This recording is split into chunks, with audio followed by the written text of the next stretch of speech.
Welcome to Pop Along RC, and today we're going to talk about what we hate about racing. Hate's a strong word, but yeah.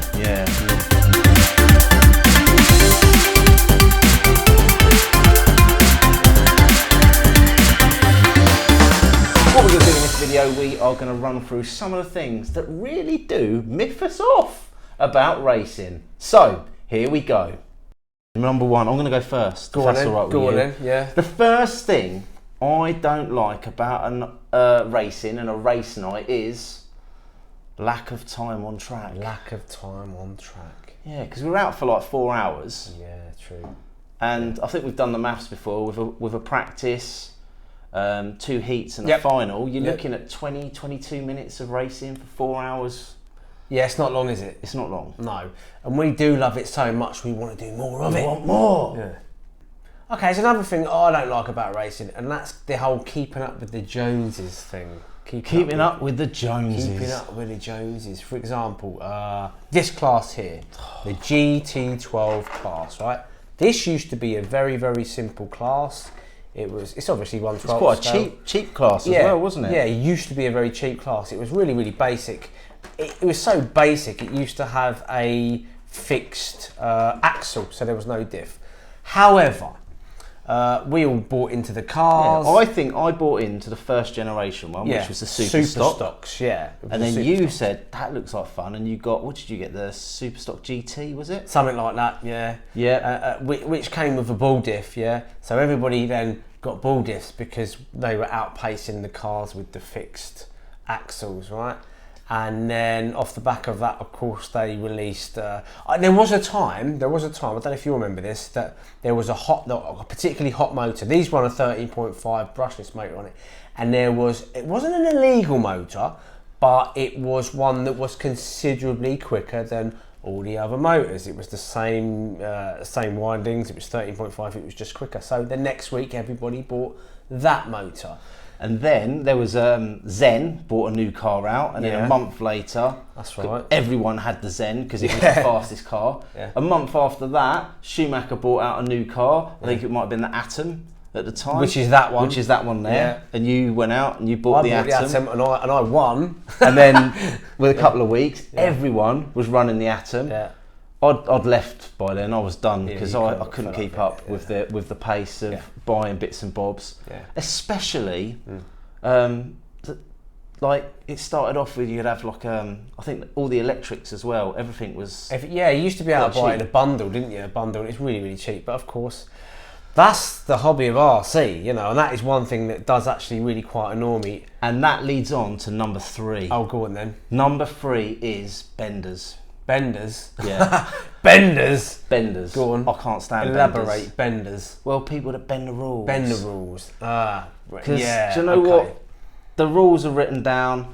For example, the beautiful Mini. Now, we run this fantastic car at Iconic Cup last year. Yeah, we did, yeah. But we weren't really in the mix, were we? No, there was things we didn't know about. No, there was things we didn't know about. Secret unwritten rules about blue tacking diffs. Blue tacking the diff, yeah. And what's the point of blue tacking a diff? Well, what it does is it doesn't lock the diff, but you're not allowed to lock diff. Not allowed to lock diff. No, not allowed to lock diff.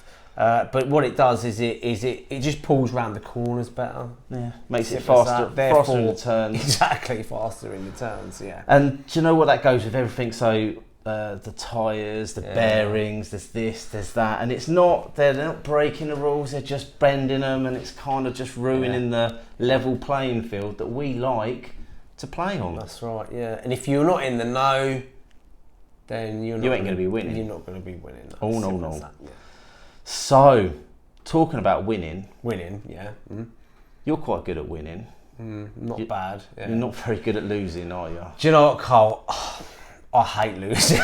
there's no easy way of saying that I don't like losing. However, I've got better. I've got better over you. You are definitely. Yeah. I remember in the early days of racing, and if he'd had a bad night, he'd quit in the car on the way home. Oh yeah, I've had enough of this. I ain't doing it no more. This is rubbish, and we'll be there next week. That's absolutely right. But we can, and that's another thing that annoys me because we can sometimes see the red mist. I personally do still see the red mist sometimes, but I'm much better at controlling it these days. You're not so bad. I'm pretty chilled. Yeah, I can't, because for me, racing is fun, and do you know what? Going out racing, it's me getting out of the house, and for me, I want to enjoy the night. I don't want to stress too much, and that's another thing about racing. It can be quite stressful. Yep. And when you are spending money every single week, trying to keep up with the Joneses, trying to keep up with the Benders, you're kind of putting a lot of pressure on yourself to perform, and you want to do really well. So when you don't, it's not fun anymore, is it? It's not, is it? There's been times in the past where I've gone home and not been able to sleep because I'm thinking, how can I get faster on the track? How can I do this? How can I do that? You know. But of course, you've got to get up nice and early to work the next morning, and that can be a bit tricky if you've spent the whole night figuring out or trying to figure out how to increase your lap times. Yeah. It's crazy, and do you know what? When we really are taking it seriously, we do take it seriously, but there are levels to that, and we're nowhere near the top level. So the in-race red mist would be when you're trying to overtake someone? Trying to overtake someone, and you're impatient and you just smash them out of the way. Yeah, I think we've all been guilty of that, haven't we? On occasions. But you know what? The racing that we do at the weekends when we're practicing on our own with our lap monitor system, we have a little rule that you've got to try and overtake without making contact, and do you know what? That's up to our driving skill, no end. And going back to the old red mist and getting rolled over, slow marshals. Slow marshals, that's another annoying thing, isn't it? Having a slow marshal, everybody does their best, of course, but sometimes, you know, if there's a particularly good race, the marshal might be just watching the race happen, you know. Occasionally you might get a marshal looking at their phone. Now that annoys me. That does. That annoys me. I'll tell you one thing that gets to me a little bit as well. It's the expense of it. You know, even the most basic level of racing, you know, there will be things you're going to have to buy. But I remember in the early days, I was trying to get the best out of my car, and I turned my speed controller up to maximum. Sometimes you get like a program card and you can ramp everything up, the turbo and everything else. So I put it all on 10. The whole lot. I remember that night very well. Yeah, my car was going well, wasn't it? It was, and then could you remember that was the guy on the old mic was like, "That car's on fire," and you were chuckling away. Oh yeah. I thought, "There's a car on fire, brilliant." And then I realised it was actually my car on fire, which of course pretty much just chucked it straight out the fire escape. Yeah, that they did do that, but you know that was an expensive night for me. It was. You were right sulky in the car on the way home. Yeah, I weren't happy. Yeah. I think I TQ'd that night. Yeah, he did. Yeah. So, another thing as well. Now, if you go racing and you get there and you're all ready, you've had a stressful week and you just want to enjoy your night's racing, you go out on track and during the practice, something breaks. That happened to me, didn't it, a couple of weeks ago? Yeah. Yeah. My radio gear, my receiver just stopped working. So I just thought to myself, well, that's my race over. I'll just happily watch you race, I thought to myself. But along came Super Sean from Total Tamiya and let me borrow one of his handsets and receivers, and I had a really good. And actually, off the back of that, I now don't use sticks anymore. You've gone over to triggers? I've gone over to trigger and the wheel, you know. And I'll tell you what, I'm liking it.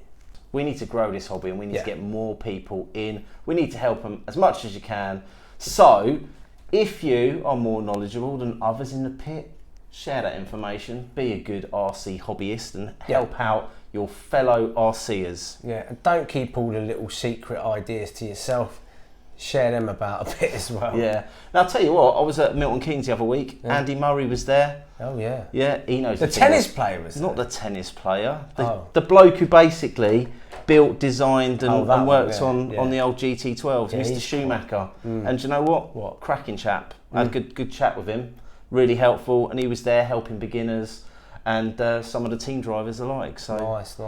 Yeah, help your fellow racers, people. Yeah. So listen, despite all the things we don't like, do you know what? I still absolutely love this hobby. I love it. We're racing tomorrow, by the way. We're racing tomorrow. Can't wait for that. It's going to be really good. We've learnt so much. We've met so many really cool people. It's been a social hub for so many people. In a lot of the clubs we go, the social aspect alone is worth its weight in gold, you know. And I just absolutely love racing. and we got so much cool stuff coming your way. So if you haven't liked and subscribed, you know, please do smash the old ding dong bell, obviously, because we've got loads more cool content coming your way. Is there anything else you want to say? I